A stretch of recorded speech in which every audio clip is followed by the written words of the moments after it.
Hello, everyone. My name is Serena Melissus, and today I'm going to be talking about the medicinal chemistry of NSAIDs and how enzyme inhibitors help relieve pain and inflammation.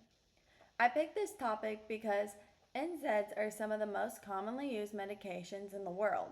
Most people have probably taken ibuprofen or aspirin before, but many people don't know how these drugs actually work. Throughout my presentation, I'll explain how NSAIDs interact with enzymes, why they're effective, and some examples of common NSAIDs, and how medicinal chemistry has helped improve these drugs over time.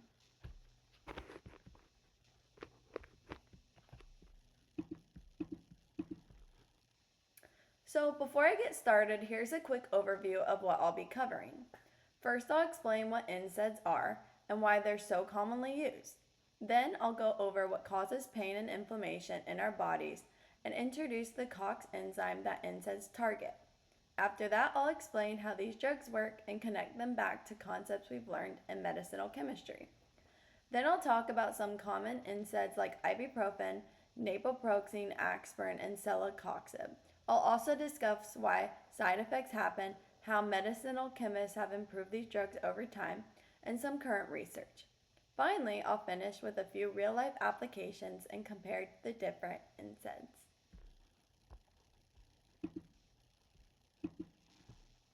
So first, what are NSAIDs? Well, NSAID stands for non-steroidal anti-inflammatory drug.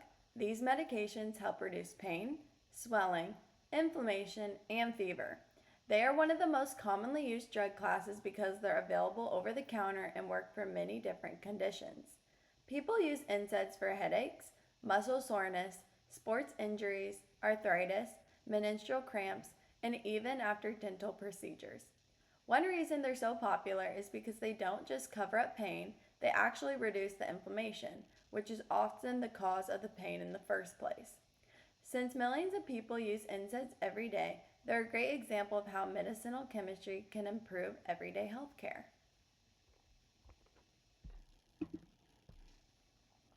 Here are some everyday situations where people use NSAIDs. Athletes often take them after injuries like sprains, muscle strains, to help reduce swelling and pain. Dentists may recommend ibuprofen after a tooth extraction because it helps with both pain and the inflammation. Many people also use NSAIDs to help with menstrual cramps because prostaglandins are involved in the pain that happens during menstruation. Another major use is arthritis. People with arthritis often experience ongoing joint inflammation, so NSAIDs can help reduce stiffness and improve movement. These examples show how one class of drugs can be useful for many different conditions because they all involve inflammation. To understand how NSAIDs work, we first need to understand what causes pain and inflammation. When the body gets injured, damaged cells release substances that start an inflammatory response. One important molecule involved is arachidonic acid.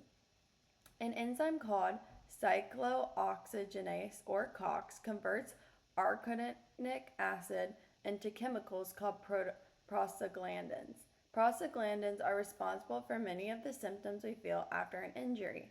They make nerve endings more sensitive, which causes pain. They also increase swelling by allowing more fluid to move into injured tissues, and they can also cause fever.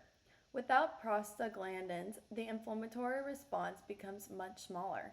That's why NSAIDs work by targeting the enzyme that makes prostaglandins instead of targeting the pain directly.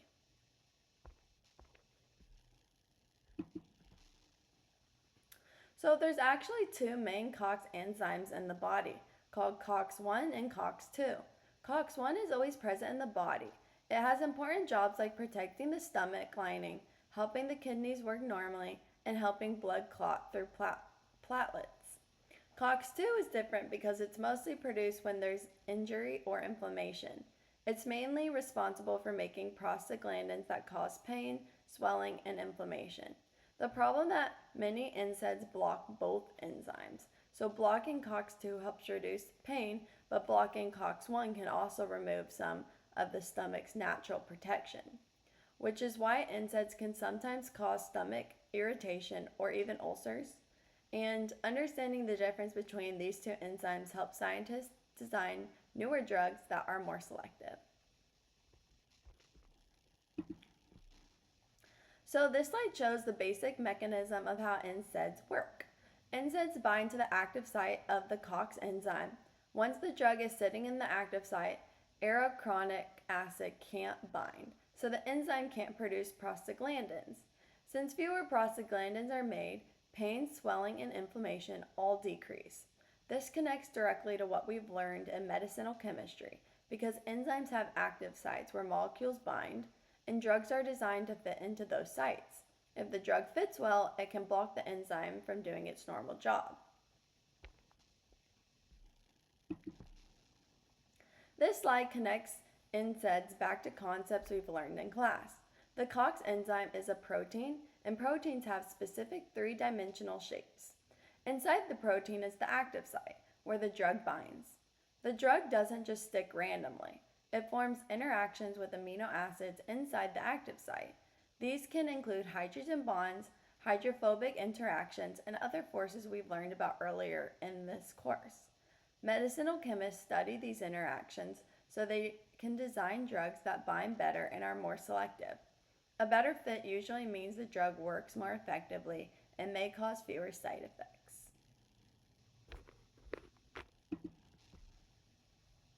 Ibuprofen is probably the NSAID that most people recognize. It's available over the counter and is used for headaches, muscle pain, fever, arthritis, and many other conditions. Ibuprofen works by reversibly blocking both COX-1 and COX-2 enzymes because it binds reversibly. The drug eventually leaves the enzyme and normal enzyme activity returns.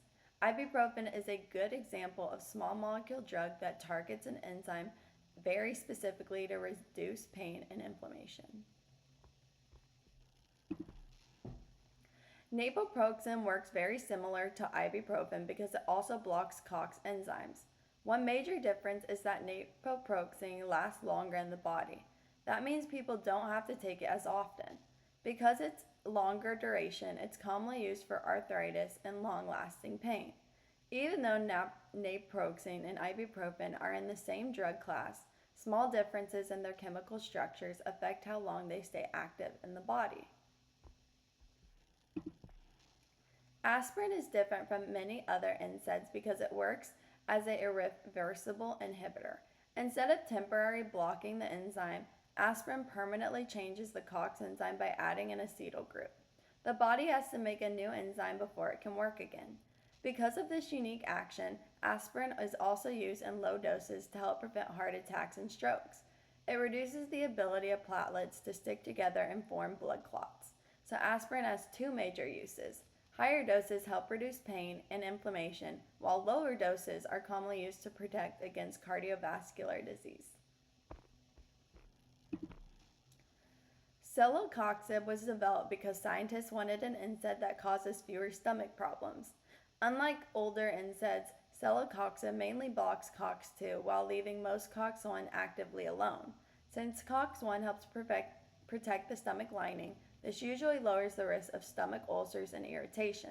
This is a great example in medicinal chemistry because scientists studied the structure of the COX-1 enzymes and designed a drug that fits better into the COX-2 than COX-1. So even though NSAIDs are helpful, they can still have side effects. The biggest reason that most NSAIDs block both COX-1 and COX-2. Blocking COX-1 reduces the stomach protective lining, which can lead to stomach pain, ulcers, or bleeding. NSAIDs can also affect kidney function because prostaglandins help regulate blood flow to the kidneys. Some NSAIDs may also slightly increase the risk of heart problems in certain patients, especially when they're taken for a long time or at high doses. This is why doctors recommend using the lowest effective dose for the shortest amount of time. This slide shows how NSAIDs have changed over time. Scientists started with the older drugs like aspirin, and then developed newer medications such as ibuprofen, naproxen, and celecoxib. Each new drug is well designed to improve something, whether it was long-lasting or cause fewer stomach problems, or being more selective for COX-2. This is exactly what medicinal chemistry is about. Researchers study how drugs interact with their targets and make changes to improve their safety and effectiveness. Even today, researchers are still working on making NSAIDs better. One area of research is developing drugs that are even more selective for COX-2 to reduce stomach side effects. Scientists are also studying nitric oxide releasing NSAIDs. These drugs may help protect the stomach while still reducing pain and inflammation. Another area of topic is topical NSAIDs like gels or creams, which deliver medicine directly to the painful area instead of affecting the whole body. Finally, researchers are looking at personalized medicine. In the future, doctors may be able to choose the best NSAID for each patient based on their genetics and overall health. This research shows that medicinal chemistry is always improving drugs and making them safer and more effective.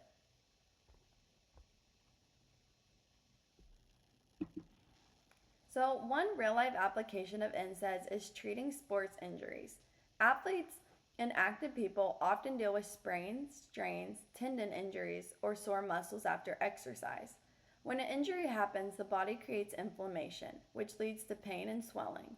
NSAIDs help by blocking the COX enzymes, which lower the amount of prostaglandins being made. As a result, pain and swelling go down, making it easier to move and recover. A lot of athletes use medications like ibuprofen or nasoproxen for short periods after injury. These drugs don't actually heal the injury itself, but they make the symptoms more manageable while the body recovers. It's also important not to rely on NSAIDs too much. Taking them for a long time or at high doses can increase the risk of side effects. That's why they're usually recommended for short-term pain relief while also using rest, ice, compression, and physical therapy if needed. Another major use for NSAIDs is treating arthritis. Arthritis causes the joints to become inflamed, which leads to pain, swelling, and stiffness. This can make everyday activities like walking, climbing stairs, or even opening a jar much harder. NSAIDs help reduce inflammation inside the joint, so patients usually have less pain and can move around more comfortably. They don't cure arthritis, but they can help improve quality of life by making daily activities easier. Doctors also recommend medications like naproxen, ibuprofen, or celecoxib depending on the patient's symptoms and overall health. For people with chronic arthritis, doctors also try to balance pain relief with minimizing side effects by choosing the safest option for each patient. This table compares 4 common NSAIDs that I talked about earlier. First is aspirin.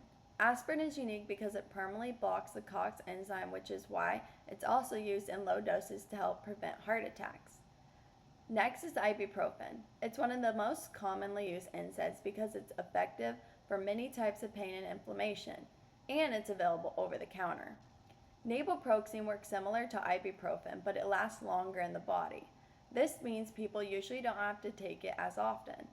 Finally, celecoxib mainly blocks COX-2 instead of both COX enzymes. Because of that, it usually causes fewer stomach problems than older NSAIDs. Even though all these medications belong to the same drug class, small differences in their structure change how they work and what they're best used for. So to wrap everything up, there are a few important ideas to remember. First, NSAIDs work by targeting COX enzymes. By blocking these enzymes, they reduce the production of prostaglandins, which lowers pain, inflammation, and swelling. Second, understanding enzyme structure is very important in medicinal chemistry. Scientists study the shape of enzymes and their active sites so they can design drugs that better fit and work more effectively.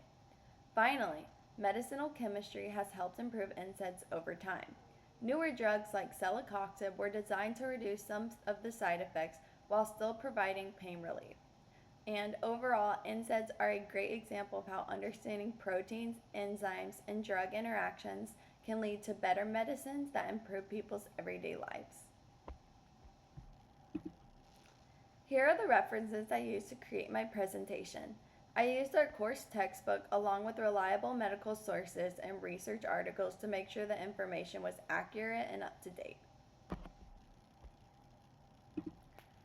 Thank you all for listening to my presentation. I hope this helped explain how NSAIDs work and how medicinal chemistry plays a huge role in designing safer and more effective medications. I appreciate your all's time, and I hope you learned something about this that's a very common class of drugs. Thank you. Bye-bye.